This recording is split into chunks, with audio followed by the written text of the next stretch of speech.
Hello, dear one. It's Master John. Hello, Master John. Welcome. Delighted to share with you today. Delighted to be shared with.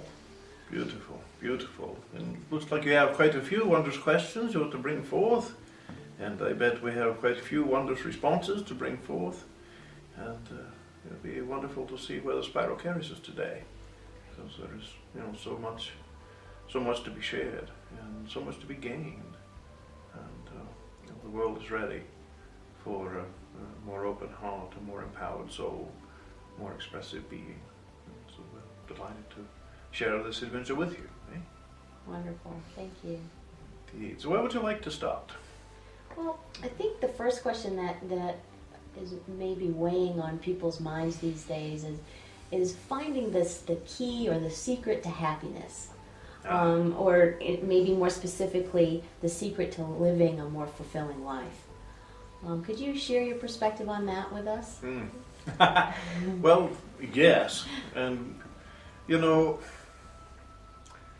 apparently one of the biggest secrets that's been broadcast from the rooftops for millennia is that you own that. You already are the happiness you seek.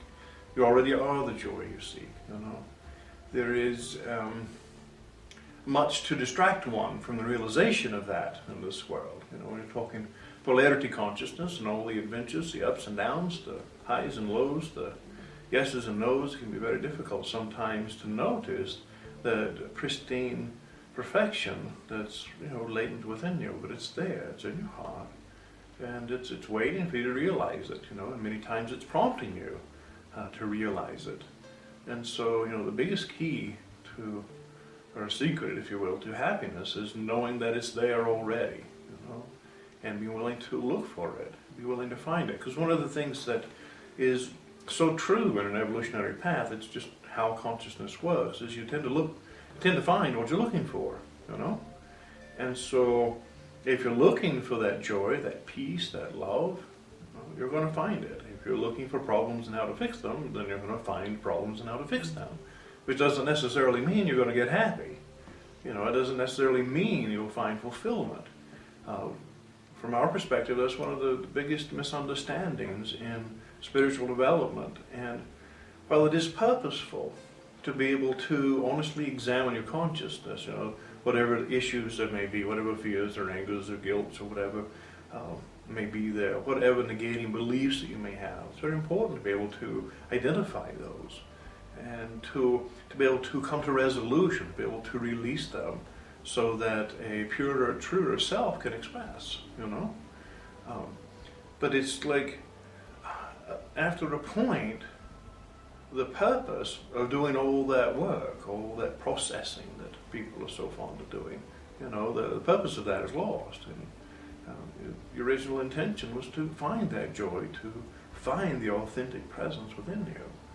And so, we very much encourage people to hold that vision first. It's like, when you're waiting for your day, when you're ready to start your life over, hold that vision of your ideal, It's not problems to be slogged through. It is grand and wondrous adventures to be explored and experienced. It's what this life is meant to be. It's what you as a soul are very, very capable of if you point your head in the right direction, And your heart knows where to go. And it's learning how to listen to that, which of course would be another one of the secrets, if you will, to happiness, is your heart knows. Listen to your heart. Very easy in this world, since most people are conditioned to listen to your head, more accurately listening to your conditioning, those conditioned beliefs. It'd be very hard to listen to your heart or get used to the idea that your heart has anything to share. Many people misunderstand what that heart space is, what that love space is. Misunderstandings about love, misunderstandings about that presence of Source, or that very wise soul that is the manifestation of Source that you are, And it takes a willingness to step past whatever beliefs you have, to consider the possibility that there is grandeur within you, that's looking for ways to come out. And that there is a very powerful universe, very loving universe, very wise and benevolent universe that's on your side. It takes that. The human efforts, egoic efforts, can never really achieve lasting fulfillment. You know, you can have, from our perspective, what we call happiness, which is temporary satisfaction. You know, when your ego expectations get met, you're happy. But when they fail to get met, you're sad, or you're angry, or whatever the case might be, you know.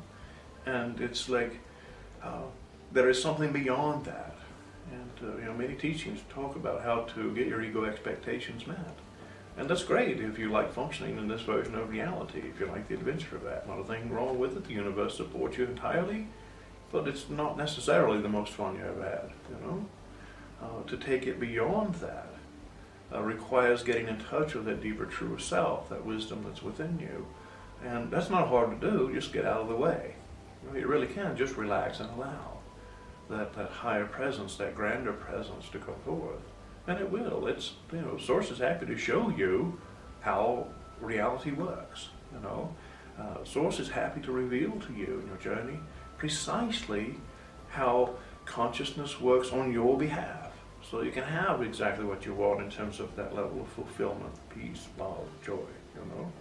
Be radiantly happy, ecstatic, you know, just because. You know, that is who you are. You know, the fundamental basis of your consciousness is pure joy. And so, in some respects, it's simply a matter of setting aside what isn't that. You know, is this joyful for me? Yes or no? If the answer is no, set it aside. Where is the joy? You know, how do I express joy today? How do I experience my joy today? Powerful questions that people can ask. And, you know, you start asking questions like that, you start getting answers to questions like that, and pretty soon, you're right there. And all you've done is to ask a simple question. Your mind is a question-answering machine. That's what it's designed to do.